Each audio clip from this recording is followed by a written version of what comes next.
আল্লাহ কত সুন্দর দেখেন। আল্লাহর কি অপরূপ সৃষ্টি, এত মনোমুগ্ধকর পরিবেশ। ও মাই গড, মানে আমি হারিয়ে গেছিলাম। আর দেখেন কত সুন্দর সবুজ গাছপালা। আমরা গেছি ব্রাহ্মণবাড়িয়া, প্রথমে গিয়ে নামছি নরসিংদী স্টেশনে, দেন নাস্তা করে নিয়ে দেখেন ফেরিঘাট, কী যে সুন্দর স্পিড বোটগুলা, আমার কাছে খুবই ভালো লেগেছে। আর মনে হচ্ছিল কি আমি ব্রাহ্মণবাড়িয়া যাচ্ছি না, আমি যাচ্ছি বরিশাল।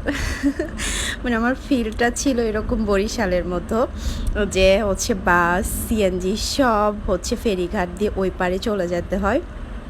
চলে গিয়ে তারপরে সিএনজিতে আবার অনেক দূর যাইতে হয়। এত সুন্দর বাতাস ছিল, খুব মনোমুগ্ধকর পরিবেশ, খুবই ভালো লেগেছে। মানে একটুর জন্য ফিল হয় নাই যে আমি ব্রাহ্মণবাড়িয়া যাচ্ছি, আমি আসলে বরিশালে যাচ্ছিলাম, আমার কাছে এমন মনে হচ্ছিল। দেখেন কি সুন্দর বড় বড় নৌকা ছিল, স্পিড বোট ছিল, তারপর লঞ্চ ছিল। আমরা একদম সেম প্রসেসেই লঞ্চ দিয়ে ওই পারে চলে যাব। দেখেন কত বড় বড় ট্রাকগুলো আসে ফেরিঘাটে। আর আমি কিছু ভিডিও ক্লিপস নিচ্ছিলাম আমার ভিডিও করে। আর অনেক বাতাস ছিল, রোদ ছিল, বাট খুব এনজয় করতেছিলাম। দেখেন কত বড় বড় ট্রাক আর বাস সিএনজি সব এদিক দিয়ে পার হয়ে যায়। আসলে এই পার থেকে ওই পারে যাওয়ার একটাই উপায়, সেটা ফেরি দিয়ে পার হতে হয়।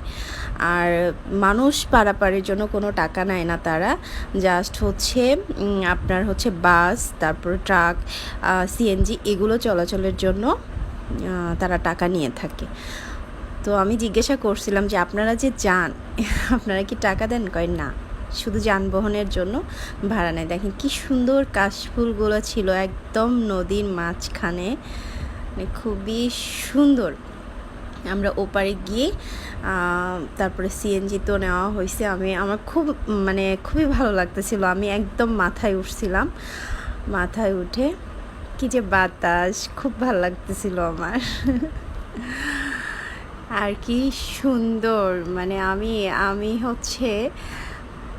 মানে বাসের জার্নিটা যে কতটা বিরক্তিকর, বাট এটা খুব ইজিলি আমরা চলে গেছি, আবার চলে আসছিলাম। এটা দেখেন কতগুলা লঞ্চ এভাবে বাঁধা। আমি ঝালমুড়ি, মানে চানাচুর মাখা ঝালমুড়িও খেয়েছি, বাট চানাচুর মাখাটা যে কত মজা ছিল, আমি অনেকগুলা খেয়েছি, অনেকগুলা। আর ঝাল দিয়ে অনেক ঝাল ছিল। দেখেন নদীর মাঝখানে এগুলা ওরা মাছ চাষ করে, মেবি এইভাবে ছোট ছোট দিয়ে ঘিরে দিয়ে রেখেছে। সবাইকে ধন্যবাদ, থ্যাংক ইউ।